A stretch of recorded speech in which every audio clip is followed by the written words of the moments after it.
네, 시청자 여러분, 박정호입니다. 자, 지금부터는 한국갤럽 이번 주 조사 결과 분석 포함해서 여론의 흐름을 알아보는 시간을 갖도록 하겠습니다. 김봉신 메타보이스 이사 나와 있습니다. 안녕하십니까? 안녕하십니까. 자, 한국갤럽 이번 주 조사 개요부터 보겠습니다. 예. 조사 개요입니다. 5월 28일부터 30일까지 3일 동안 진행이 됐고요.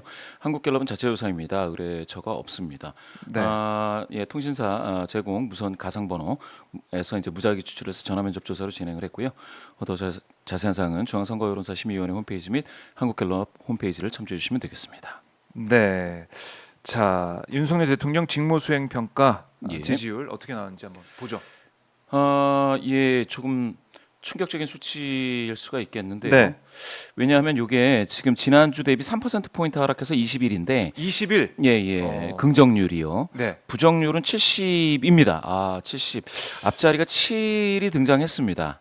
자, 이게 부정률 70도 그렇고 예. 긍정률 21로 또 예. 그렇고 최저치인가요? 이 최저치입니다. 지금 역대 최저치라 역대라는 거는 이제 이번 정부 들어서서 윤석열 정부 최저치 21입니다. 그 전에 총선 직후에 23이었는데요. 네. 몇 가지 노력을 했습니다. 야당 대표 이재명 대표를 만난다든지 아니면 대국민 기자회견을 한다든지 또 최근에는 언론인들을 상대로 이제 먹을 거를 만들어주고 김치찌개, 그랬었죠. 계란말이, 고기 구워주고 막 그러던데요. 뭘 이렇게 좀 대접을 했는데 네.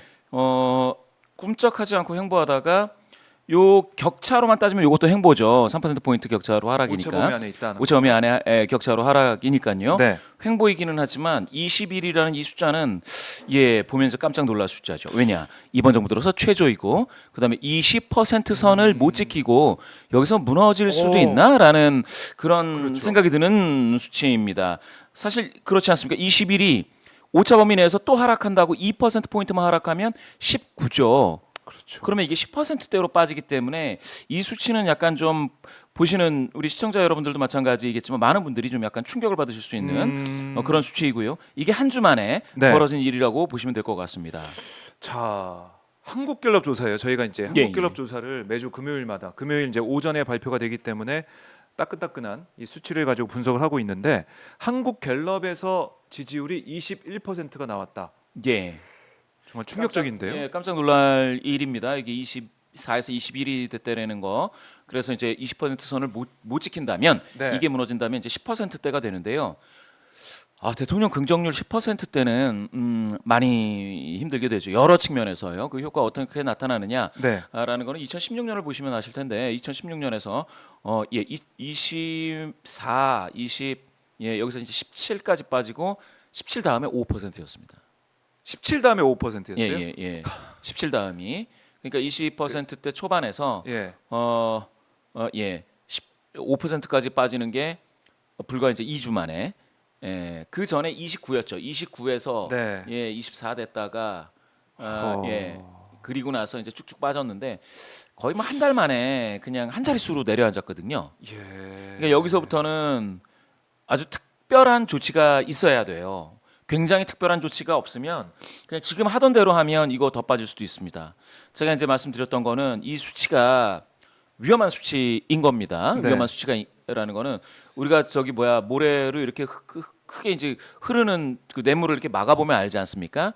처음에는 모래가 살살살살 무너지다가 조금 이게 무너지는 게 좀 세지면 걷잡을 수가 없습니다. 막판에 무너질 때는 그냥 확 무너지잖아요. 그럼요. 그 선이 지금 20%, 보통 25, 그다음에 20 이렇게 보는 거거든요. 이 두 개를 보는 건데 이 이유가 그러면 이제 그동안 그래도 기대를 가지고 긍정적으로 보셨던 분들이 있습니다. 네. 기대를 가지고. 근데 그분들이 손을 놔버리는 거예요. 그렇지 않습니까? 나이 있으신 어르신 분들 같은 경우에는 보수적인 어떤 정치 세력에 대해서도 기대감이 있으니 네. 거기를 좀 좋아하시다가 나중에는 이분들도 여론조사에 응답도 못하고 그냥 어디 가가지고 사람들 모임이 있으면 그냥 입을 닫는 거죠. 바로 이게 이제 침묵의 나선에 안쪽 그걸 타고 이제 쭉 빠지는 겁니다. 네. 그럼 침묵으로 빠지게 되면 그러면 여론조사상 완전히 이런 분들이 증발하게 되고 그러면 한 자릿수로까지 이제 빠지는 게 급락하게 되는 현상의 전조일 수도 있다. 물론 여기서 이제 찍고 올라갈 가능성도 있지요. 그런데 만약에 찍고 올라갈 가능성이 있었다면 제 가설은 그게 바로 요 밑에 5월, 그러니까 4월 마지막에 이제 4주부터 5월 4주까지 이게 횡보할 때 이때 뭔가 조치를 해서 올라갔어야 돼요. 매주 뭐 1, 2% 포인트라도 좀 올라가 줬으면 그러면 바닥을 확인하고 숨고르기를 한 후 네. 다시 이제 반등 포인트를 찾았나? 뭐 이렇게도 볼 수가 있는데 지금은 이제 보시면은 이런 흐름이면 이게 이제 차트만을 봤을 때는 차트 분석만을 하면 이거는 한 번 더 빠질 수 있다. 만약에 반등하더라도 한 번 더 빠지고 반등하는 거거든요. 이거는 그러면은 뭐냐? 10%또 10%대가 되는 거예요. 그런데 보통 20% 후반이나 30% 중반 정도에서는 약간 뭐 2% 포인트 빠지는 게 이렇게 흔적이 별로 남지가 않죠. 그런데 이게 20에서 이게 10%로 앞에 숫자가 바뀌어 버리면 사람들이 그래요. 충격이 쿵 하는 거예요. 끝났다. 그렇죠. 윤선 정권 끝났구나. 그러면은 그동안 이제 TK에 계신 분, 그러니까 대구 경북 거주하시는 분들, 네. 또 뭡니까 좀 보수 성향이신 분들, 이런 분들이 예. 그냥 입을 닫아요. 밖에 나가서도 그냥 이 정치 문제에 대해서 이 얘기를 하고 싶지 않아 하세요. 그렇게 되면 확 빠지죠. 급락하는 현상이 발생할 수 있습니다. 네. 그러니까 그 또 이 수치를 보고 보수 진영에서 또 영향을 받을 것이고 영향을 받죠. 악영향, 악순환이 계속해서 반복이 그렇죠. 되는 것이다. 이거에 대해서 원인 파악을 저는 네. 이미 저는 그런 말씀을 좀 드린 바가 있습니다. 최상병 그 해병대 우리 최상병 특검법 이거 나왔을 때에 지난주에 저희가 예상을 했었죠. 예상을 했었지 않습니까? 무조건적으로 그렇게 하면 안 된다. 음. 그거는 좀 뭐랄까 민심도 좀 봐야 되고 네. 여론의 흐름을 좀 보고 뭐 해야 되는데 지금 거부권 이후에 또 국회에서 그렇게 되지 않았습니까? 여당이 또 완전히 이제 폐기가 돼서 이제 이제 입원이 됐네요. 22대 22대 국회입니다. 넘어가게 되는데 네. 그 과정에서 과연 그러면 그걸 보면서 보수 성향이신 분들이 와 잘했다. 거부권 행사 잘했네. 이렇게 될 거냐는 거예요. 네. 그게 안 되기 때문에 이거는 최상병 특검법과 관련해 가지고는 지금 정부 여당이 대통령실이 잘못하고 있는 것 같고 그게 이렇게 나오는 거예요. 여기서 더 지금 하던 대로만 해버리면 더 빠진다고 해서 이상할 게 없다라는 거죠. 아니 근데 윤 대통령이 지난 24일에 김치찌개 계란말이 하면서 약속을 지켰다. 뭐 이렇게 대통령실은 계란말이가요? 김치찌개 끓여준다라고 했는데 그 약속을 지켰다. 기자들한테 좋은 뭐 그렇게 포장을 했고 그리고 뭐 이번 주에 있었던 5월 29일에 있었던 그저께 있었던 한 그 뭐죠? UAE 정상회담을 통해 가지고 우리가 이렇게 성과를 냈다 이렇게도 강조를 했었고 이렇게 뭔가 성과를 냈다라고 대통령실은 계속해서 홍보를 했었는데 이게 수치를 보니까 국민들은 전혀 거기에 대해서 반응이 반응하거나 없습니다. 잘했다라고 박수 쳐주지 않고 있네요. 그럼요. 제가 봤을 때 외교에서 얻을 수 있는 이슈 프리미엄이 지금 없어요. 없어요. 없습니다. 요거 한번 보시겠습니다. 긍정 평가하시는 208분 중에 외교가 지금 13% 나왔죠. 네. 방금 그 성과가 인정을 받았다면 이게 30, 40이 돼야 돼요. 긍정 평가 이유입니다 이게. 예. 긍정하시는 분들이 외교에 막 열광하는 사람이 지금 없어요. 그 얘기는 뭐냐? 네. 외교 무대가 그 뭐 김건희 여사가 자꾸 이제 좀 뭐 얼굴을 비친다던가 이번에 그저께도 나왔더라고요. 예 그렇게 된다든가 네. 또 뚜렷한 성과 없이 뭐 여러 가지 이제 논란만 낳는다던가 이렇게 되면 안 돼요. 예 제가 봤을 때는 그런 거는 별로예요. 예. 별로예요. 예, 과거에 그러니까 제가 봤을 때 가령 문재인 전 대통령 같은 경우에는 저거를 가져왔잖아요. 미사일 사거리 해제라든지 아니면은 뭐 코로나 그 뭡니까 그 코로나 대응 그 물품을 가지고 서로 간에 이렇게 우위를 나누는 뭐 이런 장면도 있었죠. 중국하고도 있었고 미국하고도 있었고요.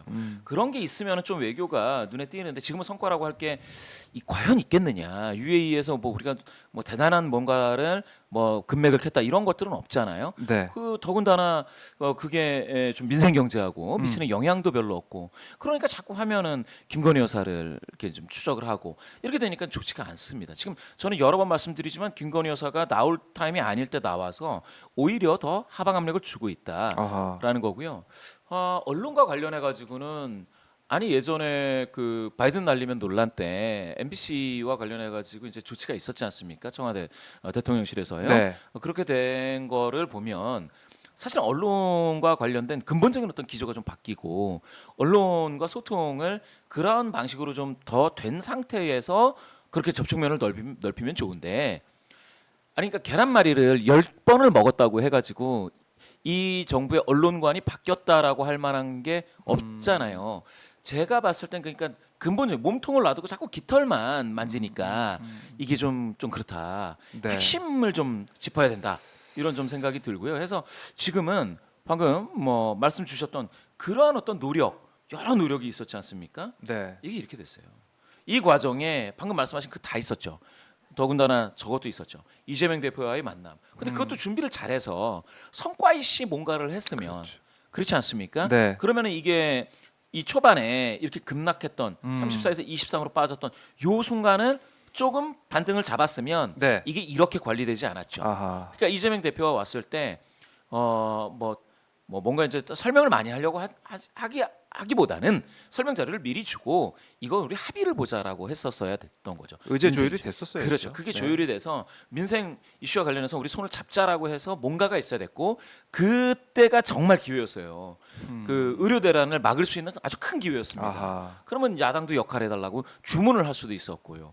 그렇게 돼가지고 손을 잡았다면 성과를 잡았 이렇게 안 됐습니다. 근데 지금은 이게 그냥 쭉 이렇게 가버리는 거예요. 자, 그러니까 이 그래프를 좀 보고 있으면 정말 총선 때 11% 포인트 급락을 한 다음에 쭉 이어지고 있으니까 윤 대통령 대통령실 입장에서는 여러 카드를 준비한 거 아니겠습니까? 나름대로 예. 영수회담 카드 예. 거기다가 기자회견.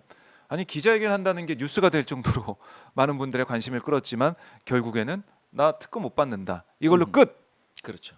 그리고 그 이후에 나온 뭐 멍게 보면서 소주 얘기한 뭐 이런 시장 방문이라든가 아니면 김치찌개 끓여주고 요리사 앞치마 하고 계란말이 말고 있는 이런 모습들 이런 게 계속해서 보도도 되고 사진으로도 많이 봤는데 국민들이 봤을 때는 대통령이 변했다. 대통령 소통하고 있는데 이런 생각이 아니라 아니 왜 핵심을 놔두고 이런 모습 보이죠? 왜 쇼를 하느냐 이런 말씀 많이 하신다는 거죠 지금. 그러니까 자꾸 대통령을 한 사람의 그러니까 평범한 사람으로서 이제 뭡니까 포지셔닝을 하고 그런 이미지 메이킹을 하는 것 자체에 대해서 뭐라고 할 거는 없는데요. 네. 문제는 많은 국민분들은 대통령이 국정을 총책임지는 아. 그런 어떤 그 위정자로서의 대통령? 그렇죠. 네. 그런 모습을 보여줘야 되는데 본질이 빠진 상태에서 자꾸 얘기한단 말입니다. 음. 아니 그런 상황이 여기에서 뭐가 나왔냐면 저는 홍준표 시장이 뭐 상남자 얘기했지 않습니까? 우리가 지금 비싼 세금을 내면서 대통령 그러니까 정부로부터 받는 서비스라는 거 정치 서비스를 받는 거잖아요. 어떻게 네. 보면 그런데 도대체 상남자 이런 순애보 드라마를 보려고 김건희 여사에 대한 그런 어떤 뜨거운 사랑 이런 거를 보려고 우리가 세금을 내는 건 아니잖아요. 그렇죠. 많은 분들이 그럴 것 같아요. 그런데 그거를 또 홍준표 시장은 그거를 상남자다 이런 식으로 얘기를 하면 사람들이 웃죠. 그거는 국정을 다 잘하고 그래서 민생도 튼튼하고 네. 경제가 잘 되는 것 같고 한반도 평화가 오는 것 같고 중국 미국 사이에서 외교도 잘하고 이렇게 됐는데 그리고 뒷얘기를 들어보니까 이 사람이 되게 와이프한테도 잘하더라. 이러면은 이제 플러스 점수가 되는 거지. 네. 그게 몸통이 없는데 어떻게 플러스가 있습니까? 점수가 안 나오는 거죠. 그래서 제 생각엔 자꾸 본질 이외의 것들을 깃털도 아니죠. 그런 것들은 정말로 진짜 이런 거를 자꾸 건드리니까 사람들은 그게 호감을 강화시키는 요인이 아니고 이게 안 되는 거예요. 본질은 완전히 흐릿해져 있는데. 그렇죠. 그리고 지금 대통령의 직무수행 평가가 이렇게 떨어진 데에는 어떻게 보면은 화요일에 있었던 국회에서 있었던 최혜병 특검법 폐기. 이가 폐기는 국회에서 했지만 이게 시작이 된 게 거부권 행사 아니겠습니까? 그러니까 윤 대통령의 잘못된 그런 거부권 행사라는 인식이 큰 것 같습니다. 거부권이라는 부메랑에 대해서 인식을 못 하고 있어요 지금. 뭐든지 다 거부권을 하고 있지 않습니까? 뭐 22대 국회에서도 지금 예고를 예. 하고 있죠. 거부권 행사 예고. 이게 사람들의 이제 뇌에서 작용하는 네. 그 단기 메모리가 어떻게 인식을 하냐면 처음에 쥐가 한 마리 지나갈 때 막 놀라는 사람도 있지만 지나갔네 하다가 계속 지나가면 어느 순간 네. 뭐야 이거 도저히 안 되겠네 한두 번도 아니고 왜 이렇게 쥐가 이렇게 지나가 여기 더럽네 이거 고쳐야겠네 라고 쥐구멍을 찾게 돼 있지 않습니까? 거부권 행사가요 지금 임기치를 넘으려고 하고 있습니다. 14번 했잖아요. 14번. 많은 국민분들께서 너무 답답하신 거예요. 네. 이래서는 안 되는 거죠.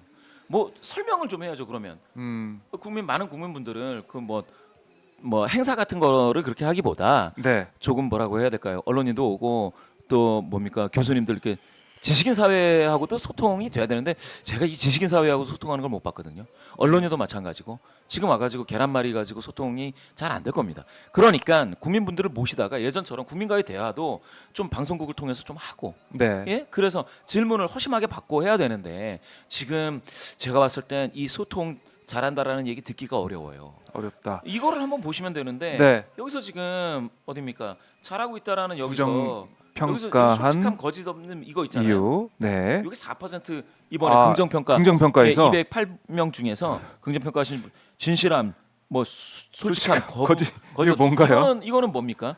이거는 그러니까 솔직하게 그냥 거부권 행사 팍 한다. 이런 걸로 해석이 될 수가 있잖아요. 그런 면에서 이 사람이 거짓이 없다 그냥 자기가 거부권 행사하는 데 있어서 예. 대통령이 그냥 하는구나라는 거지 않습니까? 그러니까 그런데 이게 그런 거 아니에요? 상남자 이른바 상남자. 홍준표 시장이 얘기했던 예. 상남자 프레임. 그런데 이걸 크게 보면 예. 이건 긍정평가 하시는 분들의 그런 어떤 긍정평가 이유이지 않습니까? 아, 예. 그런데 이거 긍정평가 하시는 분들이 아니고 소극 부정이라든지 중립적인 위치에 있는 분들한테는 이게 좋은 이미지가 아닐 수가 있어요. 그렇죠. 예, 그렇죠. 때로는 속에서 거부권을 행사하고 싶지만 그런데 이제 국민분들 마음을 제가 읽어보니 이러이러하니 저는 뭐 이렇게 하겠습니다라고 네.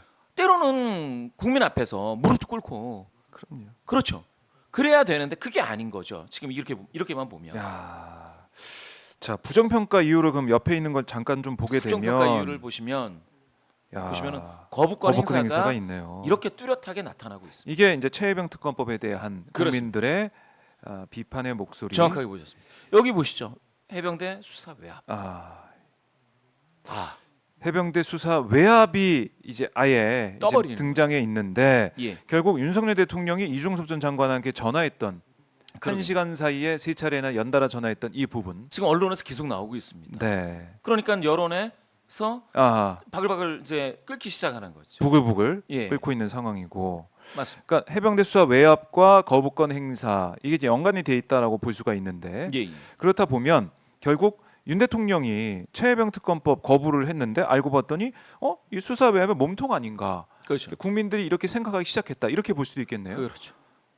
지금 점점 네. 제가 봤을 때는 좋지가 않아요. 그러니까 거부권을 행사한 이유가 뭔가 더 좀 좋은 논의를 하자 아니면은 절차적으로 잘하자라는 논의로 거부권을 행사한 게 아닌 건가?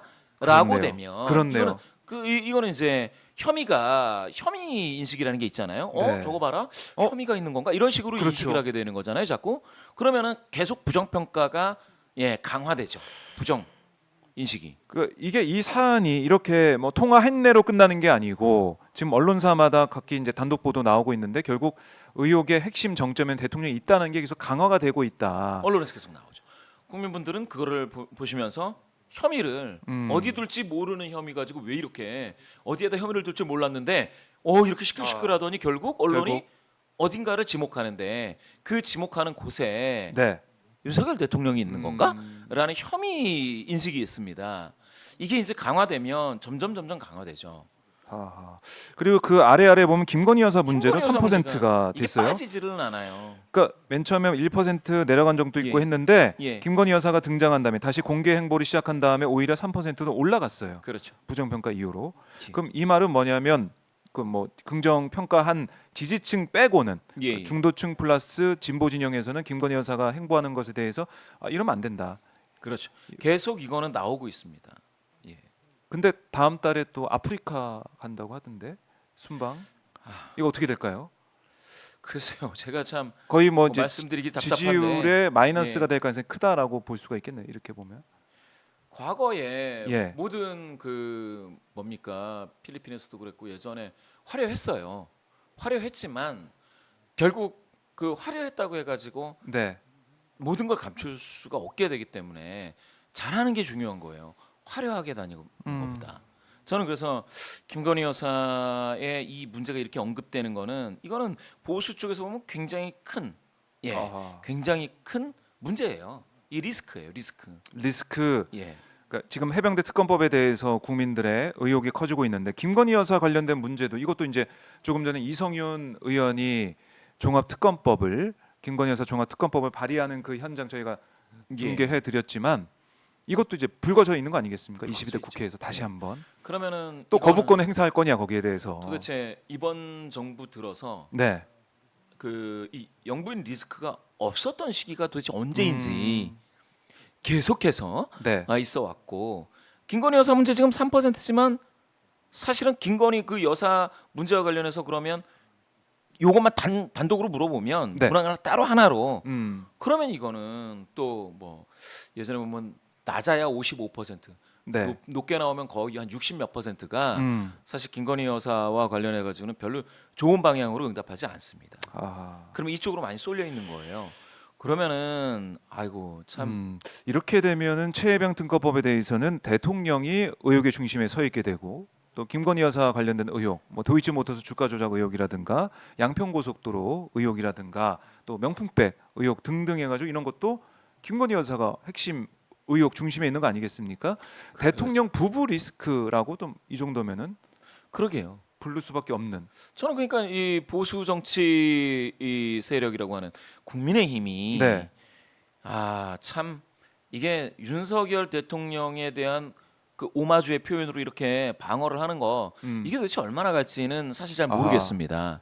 왜냐하면 방금 말씀하신 것처럼 총선을 받듯이 리스크의 핵심 진원지가 네. 지금 대통령실이고 대통령 부부와 관련돼서 계속해서 언론은 그 이야기를 하고 있고 국회에서도 마찬가지고요. 예, 새로운 이야기들이 나오고 있고 네. 그러고 있지 않습니까? 과연 이게 어디까지 갈 것인가? 그래요. 예. 108석 국민의힘 의원들 똘똘 뭉치자. 어제 윤 대통령이 하나가 돼서 똘똘 뭉쳐서 나라를 뭐 지키자, 구하자 뭐 이런 얘기를 하던데 구하려는 대상, 지키려는 대상이 나라가 맞는지 이런 생각이 들 정도로 예. 지금 특검법에 대해서 거부권 행사하는 윤 대통령 모습은 결국 자기 지키기 위한 거부권 행사 아니냐 이런 의혹의 눈초리가 점점 세지고 있다 이렇게 말씀을 드리고 자 그러면 지역별로 또 연령별로 이걸 좀 어떻게 볼 수가 있을까요? 이번에 지지율을 보면 보수 쪽에서도 아마 부정평가가 좀 많이 나왔을 것 같다는 생각이 듭니다. 어떻게 볼 수 있습니까? 자 보수 쪽에서 네, 좀 더 빠졌죠. 키워주십시오. 예. 이게 지금 긍정률이 빠지는 정도거든요. 음. 보수에서 7% 포인트 빠졌습니다. 보수에서 보수가 1% 포인트 덜 잡히기도 했지만 네. 7% 포인트 긍정이 빠졌습니다. 보수에서 빠졌군요. 예. 이렇게. 이렇게 되면 이게 보수, 중도, 진보예요. 네. 진보적인 성향을 가지신 분들은 10분 중에 9분이 부정평가고 긍정하시는 분들은 6%에 지나지 않습니다. 네. 중도도 충격적이죠. 아하. 중도이신 분들은 항상 제가 말씀드리지만 중도이신 분들이 인구 구성에선 더 많습니다. 이 중도이신 분들이 지금 76%가 부정입니다. 뭐 중도도 이건 참 이렇게 보시면은 이게 명수가 여기 나와 있죠. 중도가 318명으로 가장 많습니다. 그런데 그럼 보수는 어떠느냐? 네. 방금 말씀하셨지 않습니까? 보수가 지금 38, 40% 선이 무너져 있어요. 긍정이 보수에서도 예. 긍정을 부정이 못하겠다. 절반 넘습니다. 저희 김성현님 그 시청자께서 보수가 돌아섰다 이렇게도 댓글을 달아주셨는데 그렇죠. 이렇게 말씀을 드려도 될 것 같네요. 보수가 돌아섰다. 보수가 맞습니다. 마음 둘 곳이 없고 보수 성향이신 분들 중에 많은 분들이 지금 응답을 좀 안 하고 계셔가지고 여기 보시면 네. 지금 이게 지금 보수 정부 하에서 진보 성향이신 분들이 샘플링이 더 됐죠. 지금 283명, 보수 성향이신 분들이 269명. 이게 이제 샘플링은 이거고 이제 가중을 주니까 이렇게 됐다는 건데 네. 이거를 보시면 벌써 보수 성향이신 분들이 침묵의 나선의 안쪽을 타고 지금 들어가고 있습니다. 지금 그런 현상이 계속 나타나고 있습니다. 총선 후에 계속 나타나고 있습니다. 참. 그러면 이게 더 강화가 될 가능성이 지금 높은 거 아니겠습니까? 지금 보도가 최혜병 사건 관련해 가지고 이종섭 장관과 윤 대통령이 통화를 했고 또 이종섭 장관과 대통령실의 사람들 또 김용현 뭐 경호처장도 많이 통화했었고 여당 의원들 통화했었고 정부 인사 통화했었고 그러니까 통화 기록이 나오고 있어요. 내용은 뭐 아직 모르지만 기록이 나오고 있기 때문에 국민들의 생각은 정말 이거 뭐가 있나 보네. 뭐가 있어서 그럼 뭐 정말 쫄려서 뭐가 나올까봐 거부권 행사한 거네. 이런 인식이 점점 강화가 될 것이고 이게 부정평가 상승으로 이어질 수밖에 없다. 긍정 하락으로 이어질 수밖에 없다. 그러면 종합해 보면은 21에서 10%대로 넘어갈 가능성이 크다. 지금 대통령실에서 아주 비상한 조치를 취하지 않으면 지금 분위기로 봐가지고는 추가 하락할 가능성이요 반등할 가능성보다 높다고 봐야 됩니다. 두 가지인데요. 방금 말씀하신 것처럼 아까 이성윤님이라고 하셨나요? 네, 이성윤 의원. 예, 이성윤 의원 지금 지금 그거 댓글 주신 분. 댓글 주신 분 김성현님이 보수가 김성현님. 돌아섰다. 김성현님께서 예. 그게 하나 이유입니다. 왜냐하면 어느 정부나 든든한 자기 지지층이 있어야 되거든요. 그게 한 계층으로 이렇게 있는 건데 보수 성향자, 국민의힘 지지자, 네. 그 다음에 대구 경북 거주하시는 분들, 그 다음에 고령이신 분들, 요 사이에서 40%가 다 무너져 있어요. 네. 심지어는 위에 보시면 예 연령대죠. 네. 연령대에서 이게 연령대. 60대에서 긍정률이 30, 70세 이상도 49인데 절반이 안 되죠. 네. 예, 여기 보시면은 대구 경북 35입니다. 대구 경북도 40% 35. 무너져 예. 있고. 이게 다 무너져 있죠. 네. 자, 요 상황을 보시면은 어떤 게 되느냐? 지금 뭐 가장 큰 캐스팅 보트를 쥐고 있는 충청권에서 22, 인구가 가장 많은 경기권에서 18, 네. 서울에서 17 나왔어요. 이런 정도의 수치라고 한다면 아까 김성윤 시청자분께서 말씀 주신 이게 보수가 돌아섰다. 그러니까 그 중에서 분산되고 있다. 보수가 마음도 꽃 없는 분들이 점점 많아진다. 이게 하나가 가장 크다고 볼 수 있겠고요. 네. 두 번째 이유로는 쓸 수 있는 카드를 많이 썼어요. 야당 대표도 만났고 그렇네요. 언론인들한테도 뭡니까 이 김치찌개 친화적인 네. 제스처, 김치찌개와 계란말이 네. 뭐 이런 것들이 있었죠. 그런데 백약이 무효입니다 지금. 백약이 무효다. 백약이 무효입니다. 쓸 수 있는 카드가 없다. 카드가 없어요. 외교 나가서 화려하게 또 보여줬죠. 백약이 무효입니다. 그러니까 왜 해외 순방을 가게 되면 요즘에 안 보여준 거잖아요. 해외 순방을 가게 되면 이게 또 카드가 될 수 있습니까? 어떻습니까? 어렵다고 봅니다. 어렵습니까? 뚜렷한 무엇인가가 있어야 됩니다. 가서 뭐 우리가 대접받고 우리 예. 국격을 높이고 이런 걸로는 안 된다는 거네요. 그 정도 국격으로 안 되고 네. 예전에 이제 김대중 전 대통령께서 일본에 갔을 때 일본 일왕이 머리를 조아리고 술을 따랐었지 않습니까? 그 정도가 되든가 아니면 뭐 문 전 대통령 누굽니까 미국 가가지고 미사일 사거리 해제 뚜렷하게 가져온 게 있잖아요. 성과를 가져오던가. 몇 글자 안 되는 글자로 표현할 수 있는 뚜렷한 성과. 이런 것들이 이명박 대통령이 예전에는 당시에 뭐가 있었느냐면 원전을 수주했다. 또 뭐 이런 얘기가 있었는데요. 뭐 전투기를 팔았다 뭐 이런 게 있었는데 그게 약간 MOU 수준이었습니다. 그때는 굉장히 크게 홍보를 했는데 나중에 보니까 그게 실질적으로는 아주 크지 않았나 막 이런 얘기들이 많이 왔다 갔다 했거든요. 그러다 보니까 MOU 수준에서는 지금 그 학습 효과가 있어요. 국민 많은 분들께서 아이씨 이걸로는 흡족하지가 않은데 이렇게 될 가능성이 있기 때문에 뭐 UAE와 뭐 MOU를 체결했네 뭐 이런 것들이 국민분들이 약간 시큰둥할 수가 있습니다. 그러니까 확실히 손에 잡히는 뭔가를 가져와야 되는데 제가 봐서는 그럴 만한 거리가 지금은 없어요. 제가 예전에 한번 말씀드린 게 있는데 일본하고 제7광구 개발을 들어간다. 공동 개발인데 우리한테 프리미엄이 있다. 요거 하나. 근데 그거는 일본이 국군을 걸고 제7광구 개발에 들어가줘야죠. 근데 이번에 보지 않았습니까? 한중일 정상회의 때 보지 않았습니까? 라인 사태도 이거 외교적으로 풀 문제가 아니다 이렇게 얘기하고 있으니까. 그러게요. 지금까지 일본하고 유화 제스처가 됐다면 분명하게 무엇인가 성과로 뭐 하나도 없어요. 손에 그립감 있게 딱 잡아줘야 되거든요. 하나도 없습니다. 근데 지금 이게 안 보이니 많은 국민분들께서 그러면 외교로서 얻을 수 있는 거 그게 대통령만의 골을 넣을 수 있는 찬스지 않습니까? 프리미엄이죠 대통령. 그렇죠. 프리미엄. 대통령밖에 그거는 해낼 못하죠. 수가 없잖아요. 그런데 없어요. 없다. 그렇기 때문에 이게 24에서 21로 이제 떨어졌지만 횡보를 하거나 아니면 더 하락할 가능성이 크다. 하락할 가능성도 있다. 그리고 국회가 새로 열렸지 않습니까?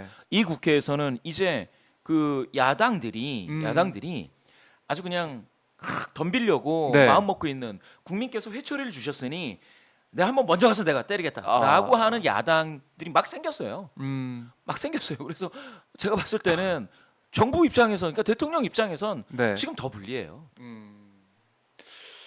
자, 국회 상황도 녹록치가 않고 이제 특검법도 계속 발의가 되고 있고 과연 여기에 또 거부권을 행사하는 분위기가 된다면은 국민들의 성난 민심은 더 커질 수밖에 없는데. 아이고 거부권을 예. 진짜 행사하면 행사할수록 떨어질 수밖에 없겠죠. 이번에 지지율이. 또 행사했지 않습니까? 네. 그런 무더기로 것- 했으면 무더기로. 무더기가 거부권 됐죠. 행사. 근데 그게 되게 보면 민생 이슈들도 좀 섞여 있기 때문에 정치 이슈뿐만 아니라 제가 봤을 때는 아이쿠야 이건 진짜 네.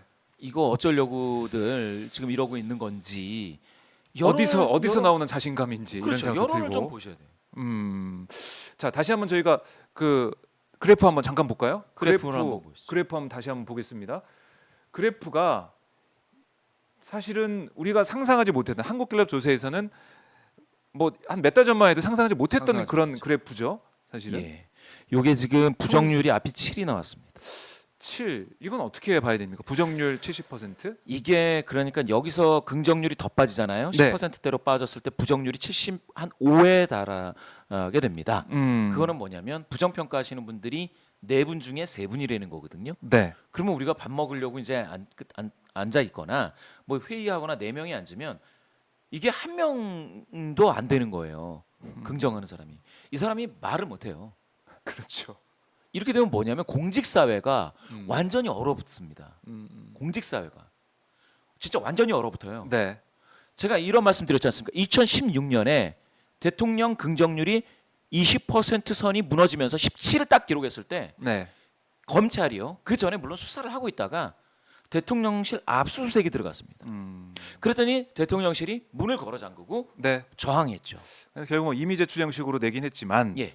그게 또 당시- 충격적이었죠. 예, 그것도 그 모습도. 그게 텔레비에 나왔습니다. 네. 맞아요. 그러니까 사람들 많은 국민분들이 깜짝 놀랄 일이죠.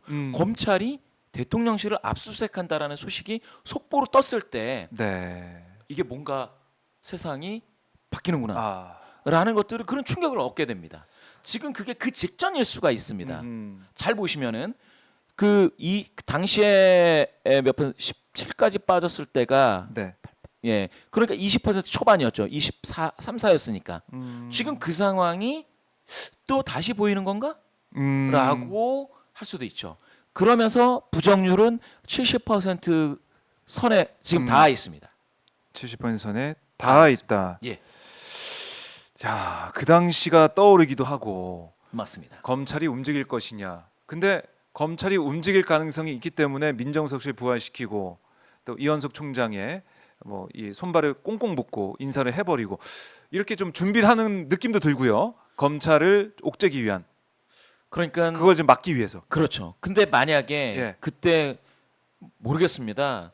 검찰도 대통령실에 압수수색 들어갈 수 있다라는 거를 네. 우리는 역사적으로 봐왔고요.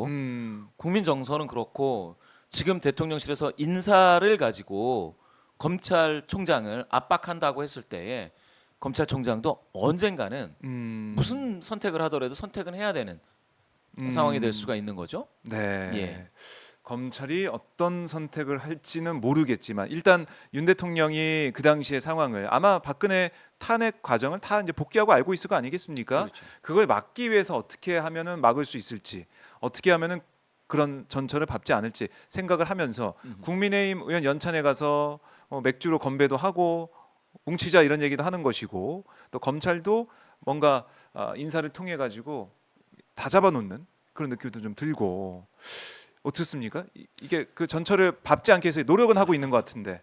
일단 정치권으로 말씀드리면 네. 그렇게 이제 건배를 한다고 해가지고 국회의원은 한 사람 한 사람이 뭐 헌법 기관이기도 하지만 네. 이 사람들도 사실은 정치 자영업자들일 수가 있어요. 그 얘기는 뭐냐면 그 사람들 모든 국회의원 이건 여당이나 야당이나 마찬가지죠. 네. 국회의원들은 다음번 선거를 보는 것이지 무조건적으로 그 선거에 합당했을 때 이제 대통령에 대해서 비판도 하고 또는 뭐 옹호도 하고 이렇게 되겠지 이거를 와가지고 그 연찬에서 그렇게 한다고 해서 그 분위기에 휩쓸릴 수는 이게 쉽사리 그렇게 되지가 않습니다.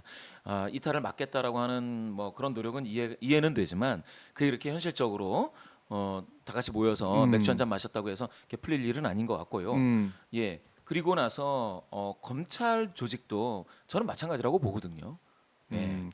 결국에는 검찰 조직이 어떻게 움직일 거냐 이것도 좀 봐야 될 것 같고 일단은 압수수색 말씀하셨지만 대통령의 전화 기록이 지금 통화 기록이 나왔지 않습니까? 예, 예. 그럼 대통령실 최소한 대통령실 더 나아가서는 대통령에 대한 조사도 있어야 되는데 그렇죠. 공수처가 과연 할 수 있겠느냐 이런 의구심이 더 커지는 거죠 국민의 입장에서는. 그렇죠. 그러면 대통령 직접 그런 말을 하지 않았습니까? 잘 조사를 하면 된다. 네. 그러니까 특검이 필요 없다. 뭐 이런 얘기를 했잖아요. 그 조사 다 하는 거 보고 그 다음에 해도 된다. 그 다음에 뭐 잘 안 되면 네. 나서서 특검 하라고 내가 하겠다. 뭐 이런 얘기를 했는데 음. 만약에 그 말이 진실성이 있으려면 네. 그러면 검찰에서 대통령실 누구라도 또는 대통령 본인이라도 음. 와서 좀 얘기 좀 듣겠다라고 했을 때 네. 그러면 먼저 발벗고 나가야 돼요. 아. 수사에 응해야 됩니다. 그거는 영부인도 마찬가지고 대통령도 마찬가지고. 그렇죠. 그게 상식적이죠. 그게 상식이죠. 그렇게 해야 검찰 수사가 잘 됐다. 네. 공수처 수사가 잘 됐다. 그러니 특검하지 않겠다라는 그 논리가 맞는 건데 아. 만약에 그러면 누구라도 대통령의 가족 누구라도 네. 본인이라도 검찰 수사 또는 공수처 수사에 저항을 한다면 특검을 해야 된다라는 논리가 더 이제 먹히게 되죠. 그렇네요. 그러니까 당당하다면 그렇죠. 본 제출하고 예. 조사받고 예. 이런 프로세스가 이루어져야 되는데 그게 안 되고 있다 보니까 그렇죠. 국민들은 더 이상 못 믿겠다. 그래서 부정평가 이후에 공정하지 않음이 나와요. 아. 아니 이게 공정과 상식을 가지고 시작된 정부인데 네. 공정하지 않음이 나온다. 라고 하는 것들은 한번 진짜 이거는 이 정부를 네. 이 정부의 성립 자체 윤석열 정부의 성립을 뒷받침했던 그러한 시대 정신이 지금 많은 국민분들은 이게 아닌가 보다. 공정하지 않은가 보다에 지금 말씀하시는 분들이 있습니다. 그래서 네. 제가 봤을 때는 지금 이렇게 나오는 부정평가 이후에 관심을 가져야 된다. 음. 경제민생 물가도 물론 잘해야 되는데 이것도 잘 안 되고 있습니다. 네. 그런데 거부권의 해병대 이러고 있습니다. 제가 여기서 한 가지 저는 그 윤석열 대통령이 만약에 계속 이렇게 한다라고 한다면 주변에서 누가 얘기를 잘못하는 것으로서 이해는 돼요. 주변에서 그냥 입 바른 소리나 하는 건가? 막 격노한다니까요. 누가 격노. 얘기를 하겠어요. 화를 많이 낸다는데. 국민의 경로가 더 중요하죠. 국민분들 네. 중에 경로하시는 분들이 몇 명인지를 보셔야 되고 이게 또 하나가 있습니다. 정당 지지도 한번 보시면은요. 정당 지지도 이어서 보겠습니다. 자, 그리고 저희가 화면을 통해서 현장 화면도 함께 흘리고 있는데요. 조국 혁신당 의원단이 국회 청소 노동자와 함께 점심을 먹습니다. 오찬 간담회 현장 모습을 저희가 보여드리고 있으니까요. 이 현장도 다른 채널을 통해서 또 지금 저희 방송을 통해서도 함께 보실 수가 있겠습니다. 자, 한번 보죠. 정당 지지도. 지금 보시면은 국민의힘이 30% 선을 하향 돌파하면서 29가 됐다가 네. 한 주 만에 이제 1% 포인트 좋아졌지 않습니까? 그렇네요. 그럼 30. 그런데 민주당을 한번 보시죠. 31이었다가 2% 포인트 해서 29. 그러니까 뭐 두 정당이 지금 오차범위 내에서 비슷하다. 그리고 조국 혁신당은 2% 포인트 올라. 전부 다 이제 오차범위 이내의 변동이긴 하지만 되게 비슷하게 이제 형성이 돼 있다. 이렇게 보면 정당 지도만으로 보면은 국민의힘이 괜찮은 건가 했을 때 딱 두 가지만 말씀드릴게요. 네, 첫 번째, 그러면 총선 직전에 보자라는 거예요. 총선 직전이 이때죠. 국민의힘이 37, 민주당이 29였습니다. 이것만 보면은 그렇죠. 과반을 국민의힘이 해야 되는데. 그렇죠. 그런데 108석밖에 못했죠. 그러면 이 순간 요 지지율이 쭉 가가지고 지방선거 가면요. 네. 국민의힘은 영남 말고는 할 데가 과연 있느냐? 그러네요. 요거 한번 생각해봐야 된다라는 게 하나고요. 두 번째, 이번 조사에서 정당 호감도 조사를 했습니다. 네. 한번 보시죠. 더불어민주당은 호감도가 40. 아까 지지도보다 더 높게 나왔습니다. 그렇네요. 그렇죠? 10% 포인트 높게 나왔네요. 높게 나왔습니다. 국민의힘은 아까보다 27이니까 아까보다 약간 미세하게 적게 나왔죠. 호감도가 호감도. 빠져 있죠. 자, 조국 혁신당은 호감도가 36. 네. 그러면 얻었던 지지도 대비 확실히 좋죠. 그렇네요. 이 결과만을 놓고 보면 네. 그러면 선거를 만약에 당대당으로 치른다라고 하면 국민의힘은 더불어민주당은 말할 것도 없고 네. 조국 혁신당이 만약에 더불어민주당과 단일화를 해서 어느 지역의 지방선거예요? 네. 후보를 낸다면 조국 혁신당한테도 안 된다. 이게 호감도가 여기밖에 안 나와요. 이거 무서운 얘기입니다. 호감도가 40이 안 되는 정당이에요. 30도 안 됩니다. 비호감이 65. 비호감 정당이 됐군요. 국민의힘이. 3분의 2가 지금 네. 비호감한다. 호감이 가지 않는다. 이렇게 응답을 하셨습니다. 이거를 저는 108명의 의원 모두 다 이걸 봐야 된다. 음. 그럼 이 상황대로 계속해서 그러면 대통령실이 거부권 행사하면 네. 국회에서 그러면 그 방탄 대통령 방탄을 하고 그냥 전부 다 똘똘 뭉쳐 있을 것이냐? 108명이 그렇게 그게 하자는 미래를 건데. 보장하느냐? 한번 봐야 되는 거예요, 이거. 음. 여기에 요 수치 정당 지지도 수치를 가지고 안주했을 때에는 네. 저희가 두 가지 말씀드렸습니다. 총선 직전 거하고 비교하면 이제는 진짜 이제 큰 선거하면 국민의힘이 너무 힘들 거다라는 게 하나. 예. 그죠? 그다음에 호감도를 보시죠. 자, 지금 정당 지지도 우리가 민주당보다 좀 높네. 수치만 보고 예. 그렇게 해서 마음 놓을 때가 아니다. 그럼요. 큰일 난다. 국민의힘 입장에서는 지방선거 뭐 2년 남았지만 2년 동안 과연 획기적으로 변화를 시킬 수 있는 국정 전환의 그런 모멘텀이 나올 것이냐. 근데 현재로서는 안 보인단 말이죠. 안 보입니다. 대통령의 변화한 모습이 안 보이고 변하려고 하는 그런 행보 하나하나도 국민들 눈에는 쇼다라는 평가를 받는 지지율 수치가 나오고 있습니다. 그렇죠. 그래서 정당 지지도가 뭐 이렇게 되든 간에 예. 이거는 좋아할 상황이 아니다. 국민은. 그렇죠. 예. 또 하나 이것도 충격적인 나름 충격적인 결과인데 제가 볼 때는 네. 이것도 한번 보셔야 됩니다. 보시고 넘어가시죠. 예. 22대 국회 이번에 이제 개원이 됐지 않습니까? 네. 여당 의원보다 야당 의원이 많은 여소야대 국회가 됐는데요. 귀하는 이에 대해 잘된 일로 보십니까? 잘못된 일로 보십니까? 잘된 일이다가 53, 잘못된 일이다가 33입니다. 어허. 잘된 일이다. 지금 그러니까 정부 여당에서는 국회 내에서 네. 야당이 발목을 잡고 있기 때문에 이게 국정이 마비다. 입법 독주다 이런 얘기를 입법 하고 독주다. 있는데. 그러니까 거부권 행사해도 된다라는 음. 정당성을 부여하지 않습니까? 네. 그런데 국민의 절반은 잘된 일. 잘 됐다. 아 이거 진짜 이런 조사 결과는 네. 진짜 봐야 됩니다. 봐야 되고 저는 국민의힘에 계신 분들 중에서 합리적인 판단을 하시는 분들은 이런 결과를 보셔야 된다. 똘똘 뭉치는 게 맞는지 네. 봐야 된다. 아니 근데 대구 경북에서도 잘된 일이 40일, 40일. 잘못된 일이 40일 똑같아요. 대단합니다. 대구 경북에서도. 영남 정당이 된다고 해서 영남에서 좋아할까? 뭐 이런 거잖아요. 그렇지 않습니까? 그렇죠. 거꾸로 민주당이 호남 정당이 되면 민주당이 저 호남 사람들이 좋아할까? 아니거든요. 그렇죠. 그런 거를 봤을 때에 네. 이거는 여소야대는 잘된 일이다. 야. 여소야대 잘 됐다. 이거를 놓고 보면은 사실 원구성 협상 지금 잘 안 되고 있지 않습니까? 그래서 민주당 아까 이재명 대표도 법대로 한다라고 선언했지만은 결국 상임위원장 18개를 민주당이 다 가져온다고 하더라도 역풍이 크지 않을 수 있다. 그러니까 일하는 국회를 위해서 아니 협상이 안 되니까 법대로 하겠습니다라고 했을 때 국민들이 볼 때는 아니 왜 입법 독주하지? 왜 국회에서 독주를 이렇게 민주당이 하지? 이렇게 비판할 목소리가 크지 않을 수 있다. 그러니까 역풍이 크지 않을 수 있다. 이렇게 볼 수도 있겠네요. 그렇죠. 이거 잘된 일이다 53이 네. 의미하는 게 무엇인지를 지금 정확하게 보셔야 되고요. 음. 여기 보시면은 보수에서도 30%는 잘된 일이다예요. 보수 성향이신 분들 중에 여소야대 잘 됐다. 이게 지금 한번 이게 진짜 뭐 웃음이 나올 정도로 예. 여기 보시면은 뭐 중도의 60, 음. 진보의 78입니다.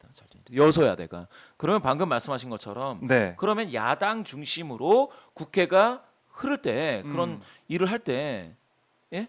과연 그걸 가지고 차라리 그냥 야당이 좀 앞서서 나가는 것들 그것도 나쁘지 않다 이렇게 보시는 거라는 거거든요. 네. 참 과연?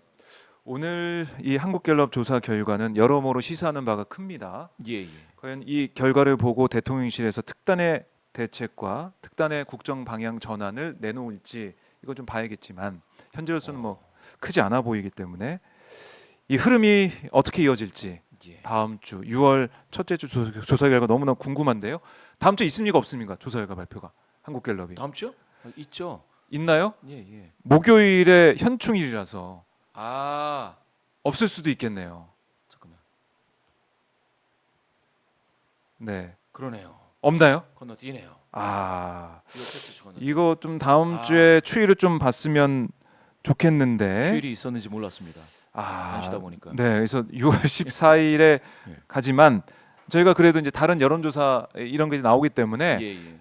김봉신 이사가 다음 주에도 오셔가지고 여러 추이를 좀 알겠습니다. 보면서 정말 윤 대통령이 반등할 수 있는 모멘텀이 나올지 아니면은 힘들지 예. 저희가 또 분석을 해보고 예측을 해보도록 하겠습니다. 예. 자 이사님 오늘 분석 말씀 잘 들었고요. 예. 다음 주에 또 건강한 모습을 뵙겠습니다. 고맙습니다. 감사합니다. 감사합니다. 지금까지 김봉신 메타버스 이사 말씀을 나눠봤습니다.